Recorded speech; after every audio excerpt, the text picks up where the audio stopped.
ஆண்டவராகிய இயேசு கிறிஸ்துவின் நாமத்தில் காலை வாழ்த்துக்கள். இன்றைய மன்னா, நானோ செவிடனைப் போல கேளாதவனாகவும் ஊமையனைப் போல வாய் திறவாதவனுமாக இருக்கிறேன். சங்கீதம் 38 வசனம் 13. பாருங்கள், நானும் சொல்லி நமக்கு தியானித்து வரோம். சங்கீதக்காரனாகி தாவீது அடிக்கடி தன்னுடைய சங்கீதத்தில் நானும் சொல்லி நிறைய காரியத்தை நமக்கு கற்றுத்தராரு. இந்த இடத்துல நானும் செவிடனைப் போல கேளாதவனாகவும் ஊமையனைப் போல வாய் திறவதாகவும் இருக்கிற எப்போ அப்படின்னு சொல்லும்போது, அவருடைய சிநேகிதரும் என் தோழரும் என் வாதையை கண்டு விலகுகிறாங்க.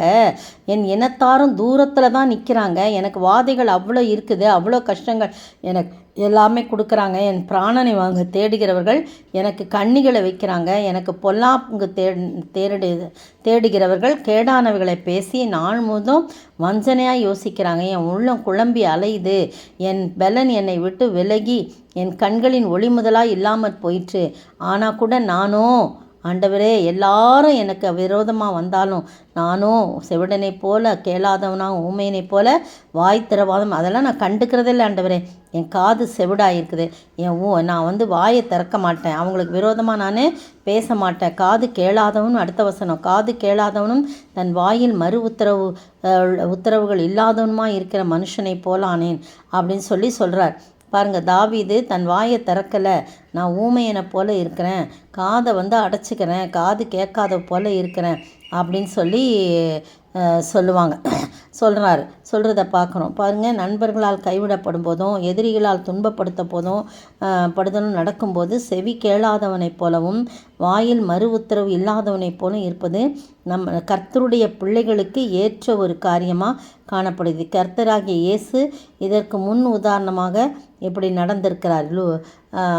லூக்கா 23:9-10 வசனங்களில் பார்த்தீங்கன்னா, அங்கேயும் என்ன பண்ணுறாரு, ஆண்டவர் சொல்கிறத பார்க்கணும். நான் எவ்வளவோ நிந்திக்கப்பட்டோம், அவமானப்படுத்தப்பட்டோம். நான் என்ன பண்ணல, என் வாயை நான் திறக்கவில்லை. லூக்கா 23:9-10 வசனங்களை வாசிக்கிறேன் பாருங்கள்.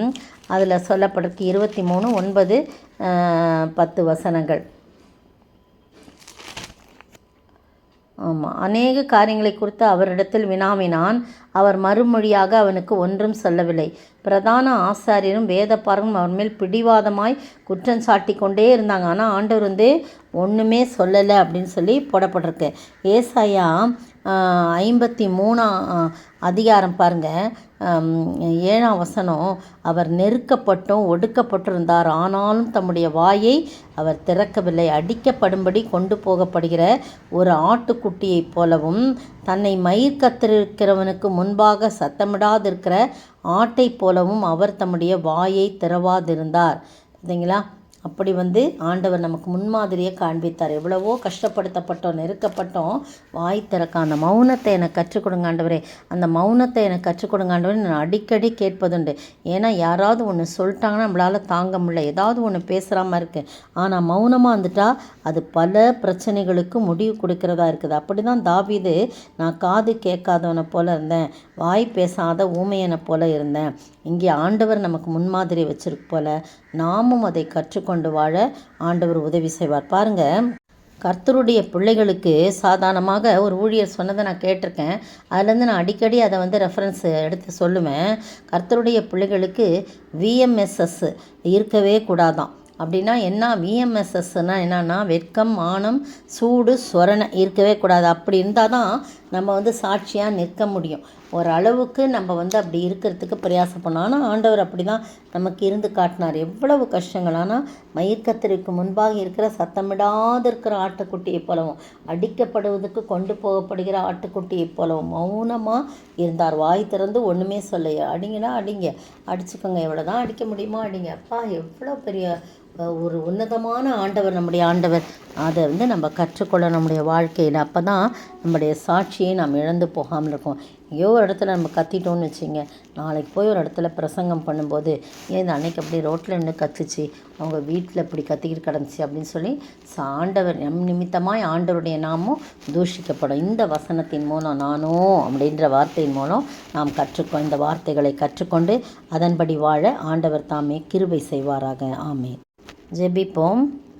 என் பிராணனை வாங்கவே தேடினாலும் எனக்கு கண்ணியை வைத்திட்டாலும் என் பிராணனை வாங்கவே தேடினாலும் எனக்கு கண்ணியை வைத்திட்டாலும் ஊமையனை போல வாய் திறவாமலே இயேசுவை நம்பி நடந்திடுவேன். ஊமையனை போல வாய் திறவாமலே இயேசுவை நம்பி நடந்திடுவேன். எக்காலத்தும் நம்பிடுவேன்.